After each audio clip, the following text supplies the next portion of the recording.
ज़मीन के नीचे हमारे पांव तले एक ऐसी पोशीदा दुनिया मौजूद है जिसका तसव्वुर भी हैरानकुन है।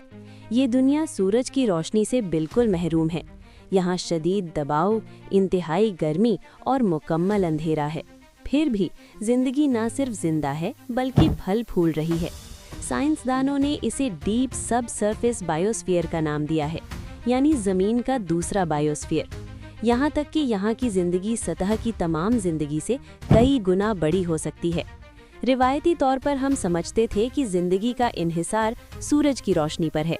पौधे फोटोसिंथेसिस करते हैं, जानवर पौधों को खाते हैं, लेकिन ये सिर्फ सतह की कहानी है।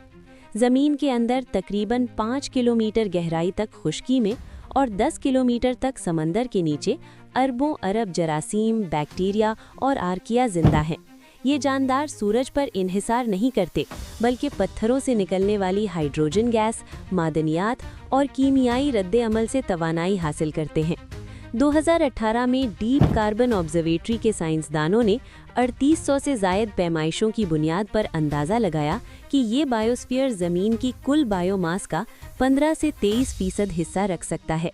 यानी हमारी आंखों से ओझल ये दुनिया सतह की तमाम पौधों, जानवरों और इंसानों से ज़्यादा बड़ी ज़िंदगी की जगह हो सकती है। ये दरियाफ्त हमें बताती है कि ज़िंदगी कितनी लचकदार है और कायनात में उसकी मौजूदगी कितनी वसी हो सकती है। यहाँ जरासीम इंतहाई आहिस्ता ज़िंदगी गुजारते हैं। कुछ की नस्ल कशी का वक्त 100 साल, 1000 साल या उससे भी ज़्यादा लगता है। फिर भी वो ज़िंदा रहते हैं, मरम्मत करते रहते हैं और अपनी आबादी बरकरार रखते हैं। ये एक अलग, कदीम और इंतहाई मुस्तहकम माहौलियाती निज़ाम है जो अरबों साल से चला आ रहा है। इस दरियाफ्त की बुनियाद 20वीं सदी के वस्त में पड़ी, जब कानकनी और समंदरी ड्रिलिंग के दौरान अजीब इशारे मिलने शुरू हुए। 1920 की दहाई में ही कुछ साइंसदानों ने गहरे पानियों में जरासीम पाए थे, लेकिन उन्हें सतह की आलूदगी समझा जाता था। 1970 की दहाई में समंदर की तह में हाइड्रोथर्मल वेंट्स की दरियाफ्त ने सब कुछ बदल दिया। ये वेंट्स गर्म मादनियात से भरपूर पानी उबालकर बाहर फेंकते हैं और वहाँ मुकम्मल तौर पर अलग जिंदगी के रूप देखे गए। जहाँ कोई पौधा नहीं, कोई सूरज नहीं, फिर भी मुकम्मल माहौलियाती निज़ाम मौजूद था। IODP यानी इंटरनेशनल ओशन डिस्कवरी प्रोग्राम ने समंदरी तह की मिट्टी में गहराई तक जिंदगी के सबूत दिए। खुश्की पर जनूबी अफ्रीका की गोल्ड और प्लैटिनम कानों में 3 से 4 किलोमीटर गहराई पर पानी के चश्मों में जिंदगी मिली। यहाँ जरासीम पत्थरों के दरारों में रहते हैं, जहाँ पानी बहता रहता है और हाइड्रोजन गैस पैदा होती है। साइंसदानों ने जरासीम को लेबोरेटरी में उगाया, उनकी जीनियाती साख्त देखी और पाया कि ये इंतहाई दबाव, गर्मी और कम ऑक्सीजन में जिंदा रहने के माहिर हैं। एक मशहूर मिसाल फोटोबैक्टीरियम प्रोफंडम SS9 है। ये बैक्टीरिया 2500 मीटर गहराई पर पाया जाता है, जहां दबाव सतह से 250 गुना ज़्यादा है। ये दबाव इसे पसंद है, कम दबाव में ये तनाव का शिकार हो जाता है। ये जानदार DNA की मरम्मत के लिए ख़ास जीन रखते हैं। ये सब बताता है कि ज़िंदगी की हुदूद हमारी सोच से कहीं ज़्यादा वसी है। समंदर के नीचे ये बायोस्फीयर और भी वसी और हैरानकुन है। हाइड्रोथर्मल वेंट्स को सब सतही बायोस्फीयर की खिड़कियां कहा जाता है। यहाँ 100 डिग्री सेंटीग्रेड से ज़्यादा दर्जा हरारत पर जरासीम जिंदा रहते हैं, हत्ता कि 150 डिग्री तक की हद मुमकिन है। यहाँ के जानदार हाइड्रोजन, मीथेन और दीगर केमिकल से तवानाई बनाते हैं। ग्वाइम्स बेसिन और जुआन डीफोका रिज जैसे मकामात पर ड्रिलिंग से पता चला कि समंदरी तह की कदीम तहों में भी जिंदगी मौजूद है। कुछ जरासीम लाखों साल पुरानी हैं।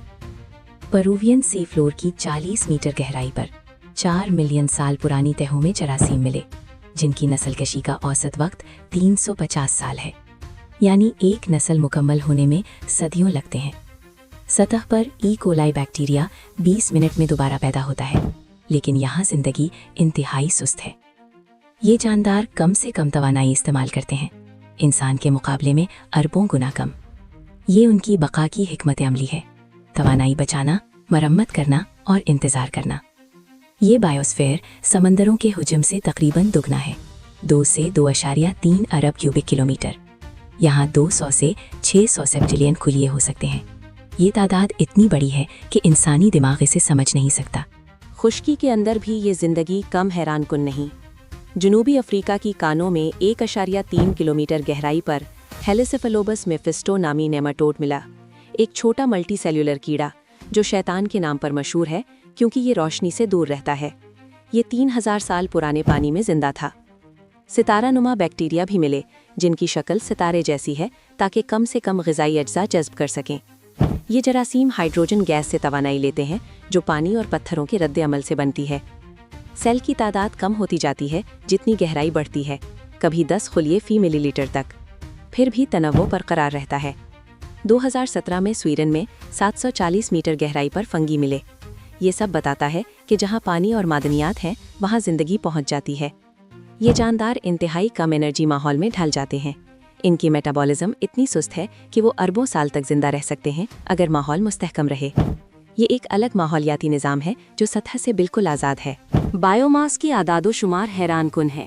ڈیپ کاربن آبزرویٹری کے مطابق براعظمی سب سطح میں 15 سے 23 بلین ٹن کاربن کی زندگی موجود ہے۔ یہ تعداد سطح کی زندگی سے کم ہے لیکن حجم کے لحاظ سے بہت بڑا ہے۔ یہاں خلیوں کی تعداد 15 سے 23 پیٹا گرام کاربن کے برابر ہے۔ انسانی جسم میں 30 ٹریلین خلیے ہوتے ہیں لیکن یہاں اربوں گنا زیادہ۔ یہ بائیوسفیئر زمین کے سمندروں سے دگنا حجم رکھتا ہے۔ سمندری سب سطح میں بھی اتنی ہی زندگی ہے۔ کل ملا کر یہ زمین کی 50 سے 80% مائکروبیل زندگی ہو سکتی ہے۔ یہ اعداد حالیہ ڈرلنگ اور کانوں کے نمونوں سے لیے گئے ہیں۔ یہ زندگی انتہائی تنوع ہے، ہزاروں اقسام کے جراثیم، آرکیا اور کچھ یوکاریوٹس۔ یہ تنوع بائیو پراسپیکٹنگ کے لیے خزانہ ہے، نئی ادویات، انزائمز اور ٹیکنالوجیز کے لیے۔ یہ دریافت صرف زمین تک محدود نہیں۔ اگر زندگی یہاں اتنی سخت حالاتوں میں زندہ رہ سکتی ہے تو دوسرے سیاروں پر بھی ممکن ہے۔ تھامس گولڈ نے 1992 میں دی ڈیپ ہاٹ بائیوسفیئر کا نظریہ دیا تھا کہ مائکروبیل زندگی سیاروں کے اندر عام ہے۔ مریخ کے نیچے پرانی پانی کی تہوں میں، یوروپا، مشتری کا چاند کے برفیلے نیچے، انسیلیڈس کے چشموں میں، یہ سب جگہیں ہائیڈروجن اور کیمیائی توانائی سے زندگی کی میزبانی کر سکتی ہیں۔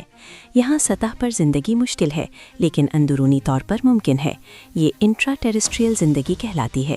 اگر زمین پر یہ بائیوسفیئر اربوں سال سے زندہ ہے تو کائنات میں یہ سب سے عام شکل ہو سکتی ہے۔ یہ نظریہ ایکسٹرا ٹیریسٹریل لائف کی تلاش کو بدل دیتا ہے۔ ہمیں سطح کی بجائے اندرونی تہوں کی تلاش کرنی چاہیے۔ یہ دوسرا بائیوسفیئر ہمیں زندگی کی طاقت اور کائنات کی وسعت کا احساس دلاتا ہے۔ یہ بتاتا ہے کہ زندگی ہر جگہ پہنچ سکتی ہے، سخت ترین حالات میں بھی ڈھل سکتی ہے۔ یہ قدیم ہے، مستحکم ہے اور شاید سطح کی زندگی کا منبع بھی رہا ہو۔ جب سطح پر تباہی آئی تو یہاں سے دوبارہ شروع ہوئی۔